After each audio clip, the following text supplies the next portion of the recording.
Hey everybody, it's Mike from Hoffman. Dakota's behind the camera here. We're tech support team with your boilers.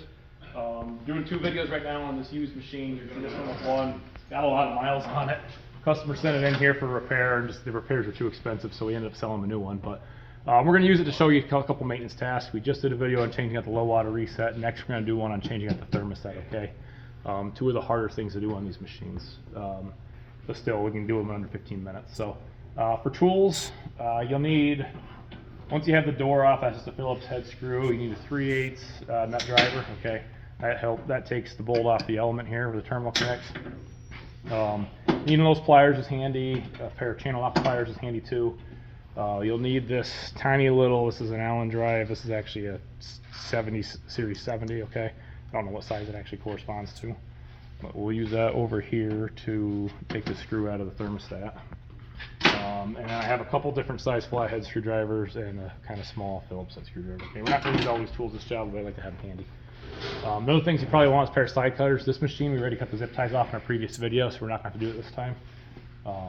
You might want to have a pair of side cutters handy and some small zip ties to replace ones we cut off. So without further ado, let's get into this thing. Okay, first thing you're going to do, I want to show you how the thermostat actually works in here. So I guess before first thing, you'll actually see power comes in from the cord, goes up into here through the toggle switch. Okay, once the switch is on, it goes down into the low water reset. Okay, assuming this water reset isn't overheated, it's going to let power through, go into your thermostat, and then you can hear the thermostat click.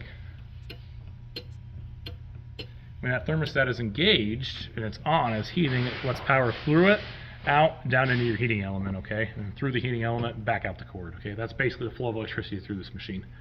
Okay, so to change out the thermostat, you're gonna come around the outside. This one's in pretty rough shape. Pull the knob off, okay? A couple things we see here. First, you have your adjustment screw in there that helps you do the calibration. Then you have your 2 bolts to actually change the thermostat out that hold it in, okay? On the inside here, you're going to see you have a couple wires that land on the thermostat. One's from the low water reset. This is a JEL machine, so it's got the one that goes and controls the foot pedal. Over on this side, on the output side of the thermostat, you have the wire for your heating light, and you have the wire that goes down to your heating element, okay? So all we're going to do, basically, we're just going to unhook the thermostat. Luckily, that's already tapped for these bolts, so it's not, you don't have to struggle with that as hard as you do the low water reset. Take these 2 screws up, take the wiring off. We're going to be careful we keep the wires where they need to go, putting it back together. That's where this video is going to be pretty handy. Then at that point, you just kind of pull the capillary tube out of the heating element, okay? So let's get started on that. I'm going to start by taking the bolts out. Actually, sorry, no. I'm going to start by taking the screws out, because then you don't have to hold this thing while you're doing it. So I'm going to use my shorter screwdriver because it fits into the case. Of course, anytime you're doing this, machine is unplugged, the power, pressure's off of it. This machine has no cord and no pressure gauge, so that's not a problem for us. But like I said, on yours, make sure it's cooled off, make sure it's not plugged in, okay? You don't want anybody getting hurt doing this. So taking that top screw out first. If you're not very handy with electricity or wiring, you might want to consider taping these together so you know where they go when you're done. Okay. Oop. Sometimes you drop the screws. You gotta fish them out. There we go, there's one screw. Like I said, there's my wire from the water reset and the wire for the foot pedal. And we're going to come around here to the other side. Like I said, this is on the heating side of the thermostat. So if you look, it controls the heating light and it controls the thermostat. So we'll pull those out off of there. We'll come around to this other side on the outside of the case here. Take these 2 little screws out. Like I said, they're an Allen wrench. Set it there on our table. There, you can see how loose the thermostat is. It would be kind of hard, so a lot of times you can take those screws out first, pivot the thermostat like this, then if you have a longer screwdriver, you can get into it like that, okay, if you need to. So it's just personal preference. Okay, so at that point, our thermostat housing is out, okay? And on this one here, I went and I put the low water reset right in the way on our previous video, okay? This thermostat's been changed before, so what I'm going to do, I'm just going to pull this directly out. Being really careful I don't break the capillary tube. I mean, realistically, for changing it's defective, but okay, that's out. Now I'm going to take the thermostat and I'm going to fish it through, okay? So here's the housing. Be really careful with your low water reset that you don't bend it or break it, okay? Like I said, it's just copper tubing. There we go. Okay, so this was worst case scenario here. This has had a thermostat changed and wasn't really put back in correctly. But there's your thermostat. So this is actually a fairly new one on this machine. Customer changed it before they sent it us for repair, for refurbishment. But couple things I want to point out on this. This works, it's a capillary system. So there's alcohol inside of there, and as the heating element, this gets plunged into the heating element in the water. As this heats up, that alcohol expands, it presses on a diaphragm in here, okay? And depending on how far that alcohol is expanded on that diaphragm, it turns the heater on and off, with these two terminals. So you can hear it click as I turn it. That clicking is the switch activating, okay? So when you get a new one, it is probably not going to look like this, okay? It's probably going to be straight. Okay, so what we typically do, it's going to come kind of like that. Put it into the machine all the way, okay, until it bottoms out. Then, using your thumb as a guide, because you don't want to kink it, give it a little bit of a turn, okay? Just like I did there. You see that? Okay, so that's half the battle. The next half we like to do, to make sure this stays seated in there, because if you look, that slides in and out pretty easily. Just give it a little bit of a bend in the middle, okay? So I'm going to go ahead, I'm going to do that. I'm going to put my thermostat in. That little bit of a bend in the middle holds it tight when you have to push it in. Okay, now it's much firmer in there. Okay, if you have to expand the capillary tube at all, this is the time to do it, okay? You want to make sure you're pulling on both ends, okay? Remove my low water reset out of the way. I'm going to get this in there behind it. There we go. You guys see how that is? Now, I don't want that up against the tank, so I'm going to pull the whole capillary tube away. It is okay if the capillary tubes touch between the water reset and the thermostat, okay? Now I'm going to take my screws on the outside, I'm going to put them back in. Okay? Here you go, around this way, Dakota. Hardest part of this whole job is getting these itty-bitty screws restarted, okay? The top one, or the first one in particular. So there's the one started.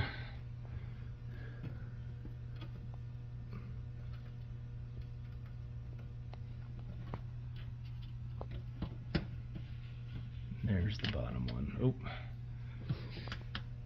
There we go. Okay, there's the bottom one. Grab my driver with my shaky hands. Okay, here we go. Got that one started. Got that one started. Okay, there we go. Next thing, I'm going to put the wiring back on. Okay, so remember I have my wire from my pedal and from my low water reset goes on first, and it goes on the side towards me. Want to make sure we are keeping the low water reset cable out of this. Okay, I did a bad job at that in my last video when we put the low water reset on.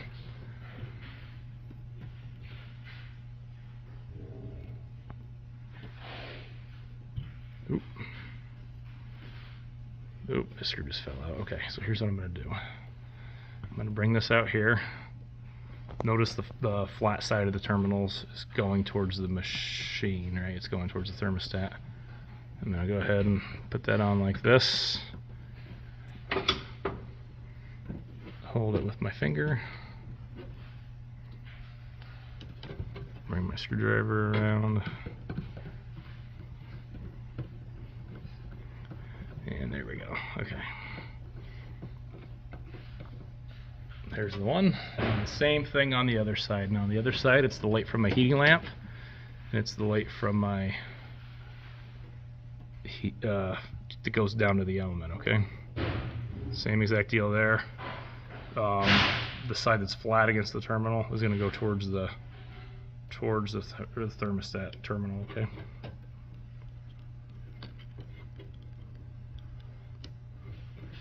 This one's a little more challenging sometimes because it's back in there. Okay. Now I like to keep this wire that goes to the element like almost straight up. That way it's not over touching the tank. The only thing to be mindful of, these terminals can't touch, right? If I do this, with the terminals are touching, it's going to heat all the time because it's going to have a short across the thermostat, okay? So now that I'm done here, I got that all changed. A couple things you want to be mindful of. Make sure the wires aren't touching anything that's going to short out. Make sure you have them tight. Make sure that's tight, okay, and make sure this isn't somewhere it's going to cause problems, okay. This is the power for your heating element, okay. If this capillary tube is touching that and you power it on, it is going to short out and it's going to burn your thermostat up, okay. If not, it might cause more problems. So you want to position this in a way that's not going to cause it to happen, okay. You can bend this around further if you need to, okay. Actually right there, that was enough to keep it out of the way. You just basically want to make sure that no matter how this moves, it's not going to contact, you know, metal to metal against that stud. So that one's in good shape right there. One of those things, it might be good to take pictures of it before you start, okay. So I'm going to push the low water reset back in. I don't know if you guys saw that was sticking out a little bit. We pulled it out a little bit on accident. We put that back in, fix its capillary tube, and there we go. So that's actually changed the thermostat. The next critical thing we have to do before we start this machine up is we have to calibrate it, okay? Inside of here, and I'm not going to show this on video because we don't have time for it to heat up. It'll be a pretty boring video. There is a little flathead screw inside of there, okay? You need an 1/8 inch wide flathead screwdriver, okay? And you guys see this red Loctite on top of it. It's to lock it down so it doesn't turn out, okay? What you're going to do is you're going to turn your machine on. You're going to turn your thermostat all the way up as high as it goes. This one here only goes to 7, okay, when it's all the way clockwise. Some of them go all the way to 10, okay? We're going to turn the machine all the way up. And you're going to let it heat up, and you're going to watch your gauge, okay? This one doesn't have a gauge on it. This one here does, though. Now look at this one, Dakota. You're going to watch your gauge until you get around 75 to 80 psi, okay? Once your gauge gets to 70, 80 psi, you need that thermostat to turn off, okay? What you're going to do, if the heating light is still on at 80 psi, you're going to turn that screw clockwise until the heating light turns off, okay? At that point, run some steam out of the machine, make sure the heating light turns back on, okay? Then you're going to watch it heat. Watch it heat and make sure the light turns back off again around 75 or 80 psi, okay? That's basically how you adjust this, okay? If the heating light turns off way too soon, let's say it's around 20, 30, 40, 50, right? If you need that heating light to stay on for longer so the machine builds more pressure, you turn that screw counterclockwise, okay? We have a job aid on that. If you call our tech support line, me or Dakota will gladly send you that job aid. It explains that in much more detail, the calibration of this, but this calibration is critical, okay? If this machine is running more than 90 psi, okay, that is when you see the safety valves start to seep water a little bit, or they'll open altogether. You know, you get calls every now and then, hey, my boiler sounds like it exploded and there's water all over the back of it.